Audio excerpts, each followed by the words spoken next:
क्या देश की सबसे बड़ी लोकतांत्रिक प्रक्रिया पर सवाल उठ रहे हैं? क्या चुनाव आयोग की निष्पक्षता बहस का विषय बन गई है?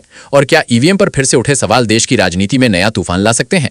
नमस्कार, आप देख रहे हैं हिमालयन 24 न्यूज और मैं हूं आपका होस्ट संजीव भारद्वाज। आज हम बात कर रहे हैं एक ऐसे बयान की जिसने हिमाचल से लेकर पश्चिम बंगाल तक सियासी गलियारों में हलचल मचा दी है। हिमाचल प्रदेश की सुक्खू सरकार में लोक निर्माण विभाग मंत्री विक्रमादित्य सिंह ने पश्चिम बंगाल के चुनावी रुझानों पर प्रतिक्रिया देते हुए एक ऐसा बयान दिया है जिसने कई सवाल खड़े कर दिए हैं। दरअसल पश्चिम बंगाल में शुरुआती रुझानों में भारतीय जनता पार्टी को बढ़त मिलती नजर आई। इस पर विक्रमादित्य सिंह ने भाजपा को बधाई तो दी, लेकिन इसके साथ ही उन्होंने चुनावी प्रक्रिया और सिस्टम की निष्पक्षता पर गंभीर चिंता भी जताई। अब सवाल ये उठता है, जब एक मंत्री खुद चुनावी प्रक्रिया पर सवाल उठाए तो क्या ये सिर्फ राजनीतिक बयान है या वाकई कोई बड़ा मुद्दा छुपा हुआ है? विक्रमादित्य सिंह ने कहा कि पश्चिम बंगाल की राजनीति लंबे समय से क्षेत्रीय दलों और वामपंथी विचारधारा के इर्द गिर्द घूमती रही है। ऐसे में भाजपा का इस बार अच्छा प्रदर्शन करना एक बड़ा बदलाव माना जा रहा है। लेकिन इसी के साथ उन्होंने ये भी कहा कि कांग्रेस ने इस बार सभी सीटों पर उम्मीदवार उतारकर अपनी मौजूदगी दर्ज कराई है। क्या यह संकेत है कि आने वाले समय में कांग्रेस फिर से मजबूत वापसी कर सकती है? सबसे बड़ा सवाल तब खड़ा हुआ जब उन्होंने चुनाव आयोग की कार्यप्रणाली पर ही सवाल उठा दिए।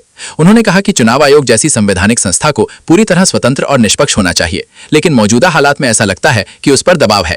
क्या चुनाव आयोग पर भरोसा कम हो रहा है? क्या लोकतंत्र की सबसे मजबूत संस्था पर विश्वास डगमगा रहा है?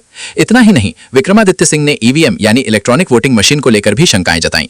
उन्होंने कहा कि आधुनिक तकनीक के इस दौर में इलेक्ट्रॉनिक सिस्टम की सुरक्षा पर सवाल उठना स्वाभाविक है और कई जगहों से ऐसी चिंताएं सामने आई हैं। अब यहाँ एक बड़ा सवाल, क्या ईवीएम वाकई पूरी तरह सुरक्षित है या ये सिर्फ राजनीतिक आरोप प्रत्यारोप का हिस्सा है? उन्होंने चुनाव आयुक्तों की नियुक्ति प्रक्रिया पर भी सवाल उठाए। उनका कहना था कि पहले इस प्रक्रिया में न्यायपालिका की भूमिका ज्यादा प्रभावी थी, जिससे संतुलन बना रहता था, लेकिन अब सरकार का प्रभाव ज्यादा दिखाई देता है। क्या नियुक्ति प्रक्रिया में बदलाव से निष्पक्षता प्रभावित हो सकती है? विक्रमादित्य सिंह ने साफ चेतावनी दी कि अगर चुनाव आयोग अपनी निष्पक्षता को मजबूत नहीं करता तो आम जनता का भरोसा कमजोर हो सकता है, और यही सबसे बड़ा मुद्दा है। अगर जनता का भरोसा ही टूट गया तो लोकतंत्र कैसे मजबूत रहेगा? तो आज के इस पूरे घटनाक्रम में कई बड़े सवाल खड़े होते हैं। क्या यह सिर्फ राजनीतिक बयानबाजी है या वाकई चुनावी सिस्टम में सुधार की जरूरत है? और सबसे अहम, क्या आने वाले चुनावों में यह मुद्दा और बड़ा रूप ले सकता है? आपकी क्या राय है? क्या आपको चुनाव आयोग और ईवीएम पर पूरा भरोसा है या आपको भी कुछ सवाल लगते हैं? नीचे कमेंट करके जरूर बताएं।